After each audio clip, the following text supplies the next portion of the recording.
Alors hier, vous le saviez si vous étiez avec nous en direct ou en replay ou que vous avez vu la vidéo que Thomas vous a proposée sur ce que la Maison Blanche n'avait pas prévu.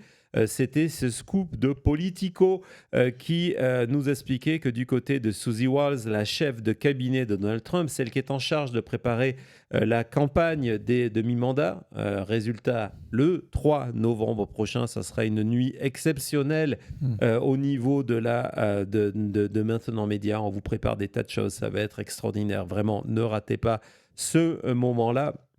Et donc, hier, c'était le prix de l'essence. On va voir que, justement, dans le New York Times, Thomas, on a ce chiffre en une semaine. C'était avant les prix d'aujourd'hui, hein, c'était ce matin, en expliquant que c'était une augmentation de 11% en une semaine, qu'on était passé à 3,32.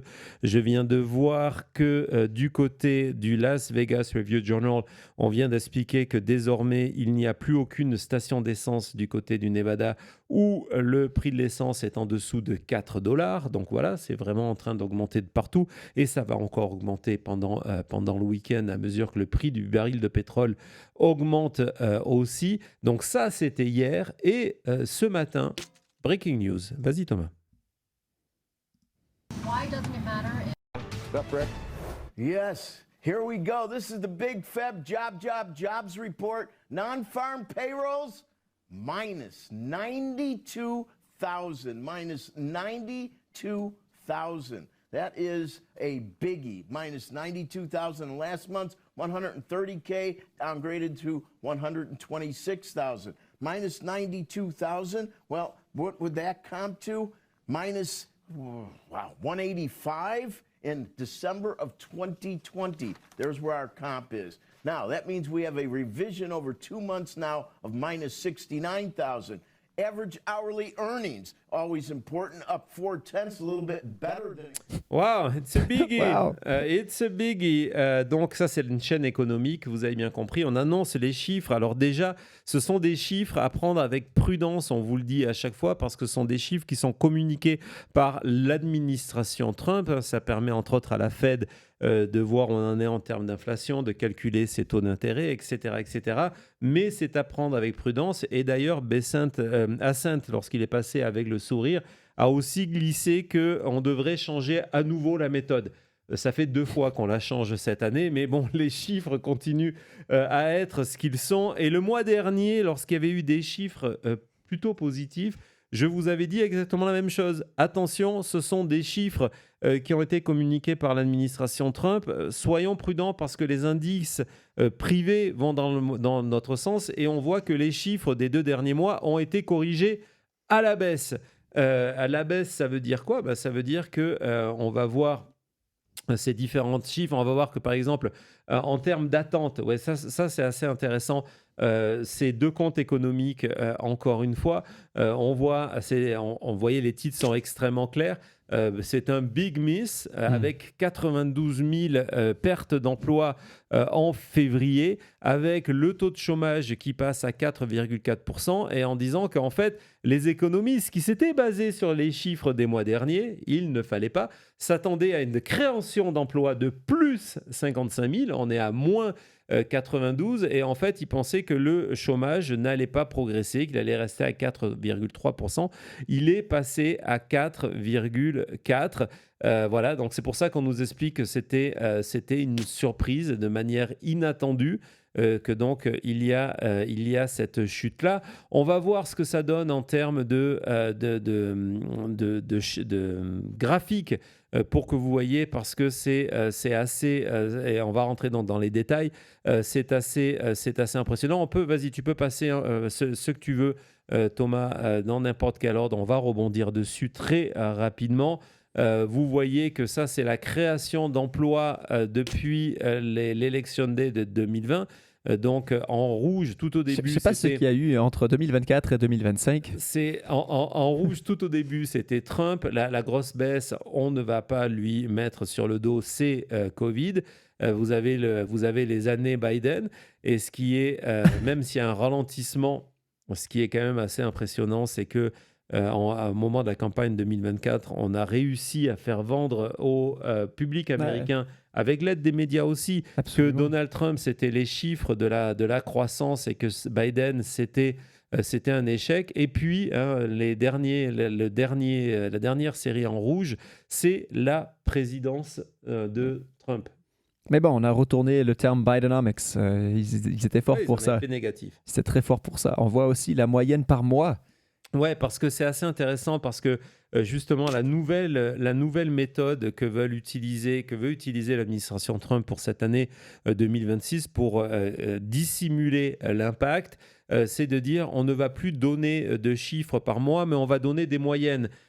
Ils ont déjà fait ça pour l'inflammation où on faisait une moyenne en prenant le meilleur mois de 2024. Non, vraiment, ça s'est passé comme ça. Le meilleur mois de 2025, on le mettait avec le mois de janvier. On oubliait ce qui s'était passé pendant les 11 mois au milieu. On disait, mais regardez, Ce sont des maths, quand quoi. même, hein, ce sont des maths. Et là, vous voyez que lorsque on revient sur la création d'emplois en moyenne, la réalité, c'est que sous Trump, depuis 13 mois, il y a eu simplement 219 000 boulots qui ont été créés. Et donc, en moyenne, lorsqu'on compare avec Clinton et Obama, vous voyez que ce n'est pas le bonheur, ce n'est pas forcément l'âge d'or. Et quand on rentre justement dans ces chiffres-là, dans les détails, vous allez voir, c'est encore plus inquiétant parce que et encore une fois, Everlong, ce n'est pas une démocrate, c'est une...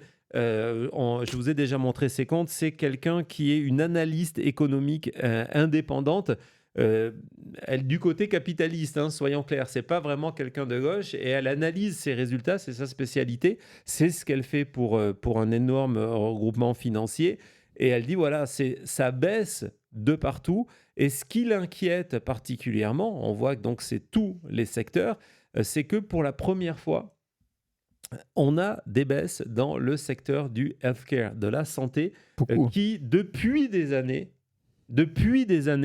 supporte l'économie américaine. C'est grâce à ces boulots dans la santé que même sous Biden, les chiffres n'ont pas été aussi mauvais. Et là, pour la première fois, on voit ça. Est-ce que c'est lié au fait qu'il y a de moins en moins d'Américains qui ont des assurances santé justement, ou alors votre assurance santé vous coûte tellement cher parce qu'on a coupé les crédits Obamacare que finalement, les services santé, vous ne les prenez plus. Vous allez moins chez le médecin, vous allez moins vous faire soigner parce que vous n'avez plus d'assurance santé. Je vous rappelle que le coût de 2 ans d'Obamacare, c'est 30 milliards de dollars et que 30 milliards de dollars, c'est le budget minima de 1 mois d'intervention en Iran. Voilà, juste, comme ça. Donc, on va continuer dans ces détails. Vas-y, Thomas, tu peux nous montrer ces différents chiffres. Le chômage, vous l'avez à droite, qui reprend à la hausse. Et cette baisse continue depuis des mois. Et ce qui est intéressant, je pense qu'on a un autre tweet de cette spécialiste qui se rend compte que tout ça, c'est une accélération depuis le mois d'avril. Je ne sais pas si c'est celui-ci, mais une accélération depuis le mois d'avril en expliquant que on est à des chiffres négatifs on a perdu. Lorsqu'on fait les moyennes et qu'on regarde les vrais chiffres, depuis le mois d'avril, alors je sais pas, il y a dû y avoir un truc au mois d'avril, je n'arrive pas à remettre, Cody, toi qui suis l'économie de Est-ce qu'il y a eu une journée, Cody, avec un bon nom qui pourrait résumer le début de mois d'avril, il y a eu un truc? Je pense à Operation Epic Fury, je pense à Operation Midnight Hammer. Un day, quelque chose de positif pour les Américains. Parce que j'ai l'impression que sous Biden, on était dans une prison, on avait les chaînes autour de nous, donc peut-être on était libérés comme un Liberation Day. Ah, les frais douaniers. Mais c'est le plus beau mot de la langue américaine. Exactement. C'est pas donc, l'anglais, c'est américain. depuis Liberation Day, les résultats économiques sont non seulement mauvais, mais se sont complètement effondrés. Donc ça, c'est un point important. L'autre point important, c'est que ces chiffres-là, c'est sans la guerre, c'est sans ce qui est en train de se passer. Hein, c'est pas, on ne pouvait pas dire, oui, mais vous comprenez, il y a le prix du pétrole qui augmente. C'est ce que met en avant Dan Pfeiffer. C'est un point extrêmement important. C'est un podcasteur, un ancien de l'équipe de Obama. Mais sur ces points-là, ce n'est pas une question de Obama, de démocrate ou de républicain. C'est que ces chiffres-là, c'est le mois dernier. C'est-à-dire que ce n'est pas le coût de la guerre. On voit que Trump a annoncé ce matin qu'il allait quadrupler la production de munitions de luxe. De luxe, c'est une manière de parler, ils appellent ça exquisite weapon. Donc, c'est vraiment les armements le plus cher, que ça allait être quadruplé pour pouvoir répondre à la demande. Non, il n'y a pas de problème de stock de munitions, ne vous inquiétez pas. Donc, ça veut dire quoi? Ça veut dire qu'il va y avoir un coût à cette guerre-là qui n'est pas intégré là-dedans. Je vous ai dit, au minimum, c'est 1 milliard de dollars par jour. Il n'y a pas les effets sur l'économie globale et il n'y a pas non plus le prix de l'explosion du baril pétrolier. C'est aussi les effets de cette guerre sans stratégie dont on voyait la une tout à l'heure. Et avant de regarder comment, du côté de Fox Business et Maria Bartiromo a pris le coup, justement, en termes d'investissement, vous savez que Donald Trump met toujours en avant en disant « Oui, mais j'ai fait venir énormément d'argent », des chiffres qui, évidemment, sont gonflés, ces fameux 18 trillion of dollars, et en expliquant, on le sait, que la plupart de cet argent-là vient des pays alliés du Golfe. Hein, soyons clairs, ce sont les premiers qui sont venus se précipiter en échange de protection de la part de Donald Trump en disant on va investir des milliards et des milliards de dollars aux États-Unis, que ce soit l'Arabie Saoudite, on a vu les Émirats Arabes Unis, etc. Et ce matin, le Financial Times, encore une fois, on n'est pas dans du journal gauchiste. Le Financial Times avançait que, non, regardez, du côté des pays du Golfe, des alliés, on est en train de se dire, mais nos investissements à l'étranger, on va revoir tout ça parce que cet argent, on va en avoir besoin dans nos pays parce qu'on n'avait pas prévu le coup. Vous savez quoi? Les Iraniens, pour mettre pression sur Trump, au lieu de simplement bombarder, on vous en parle depuis une semaine, au lieu de simplement bombarder Israël, ils bombardent tous ces pays-là. Et quand on va dans le cœur de l'article, vous allez voir, c'est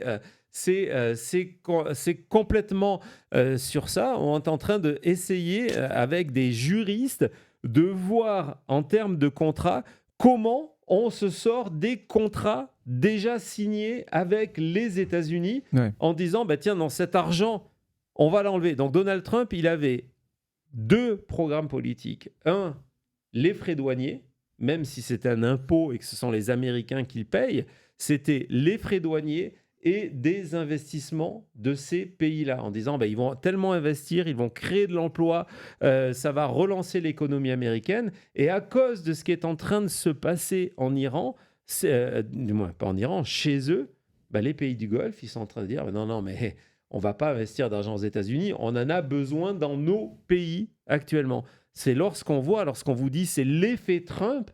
L'effet Trump, vous l'avez fait là. Et pour l'instant, cet effet Trump, oui, il apparaît à la pompe, mais il n'apparaît pas encore dans les chiffres des économies. Alors, heureusement pour Trump, il lui reste les fidèles. On va partir sur Fox News, où on va vous expliquer que finalement, c'est pas aussi grave que ça.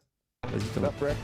Charles, you've got to also counter in the fact that we had a horrible winter. Okay, the February storms caused a lot of issues. People did not want to leave. Maybe look at that for the retail sales. But even in January, it was messy. As you heard from Jerry, it's always messy. It's the month after the holidays, people returning stuff, etc., etc. What else do you look at this morning, Cheryl, that's informing? Well, the retail sales number that we got. Voilà, donc, écoutez, les résultats ils sont mauvais, mais il faut comprendre que, mais la météo n'était pas bonne. vous vous rappelez, il y a eu des tempêtes. Et les gens, ils rapportent des cadeaux de Noël aussi pendant ces tempêtes. C'est en janvier, parce que aussi, il faut revenir. janvier, c'est le mois après décembre. Donc forcément, janvier, c'est pas bon parce que c'est le mois après décembre. Une critique, par contre, c'est qu'elle n'a pas eu le même coaching que Joe Labadan, comme tu as dit, comme Hassett qui avait la citrouille au même temps. Non, là, c'est sûr, c'était pas ça. Mais donc voilà, c'est aujourd'hui, il n'y a que ça. Et on en revient à ce fameux discours pour conclure sur cette partie économique. Avant de rouvrir le dossier, Kristi Noem, ne partez pas. Faites-moi confiance, ne partez pas. Donc, avant d'ouvrir ce dossier-là, on en revient à ce discours du State of the Union et ce sondage qui avait été fait tout de suite après où les Américains avaient dit « Mais regardez, Donald Trump, il se concentre sur des sujets qui ne sont pas les bons. Il ne se concentre pas sur les sujets. Il n'est pas en train de bosser sur l'économie américaine. » Et ça, c'était avant le début de la guerre contre l'Iran. Et c'est pour ça qu'il y a un iceberg qui arrive, un tsunami qui arrive en novembre prochain avec les conditions habituelles. Référez-vous au petit caractère en bas de votre contrat de spectateur de Maintenant Média. En tout cas, voilà, ceci explique cela. Et là, si le conflit en Iran ne va pas améliorer la situation, c'est l'effet Trump. À tout de suite.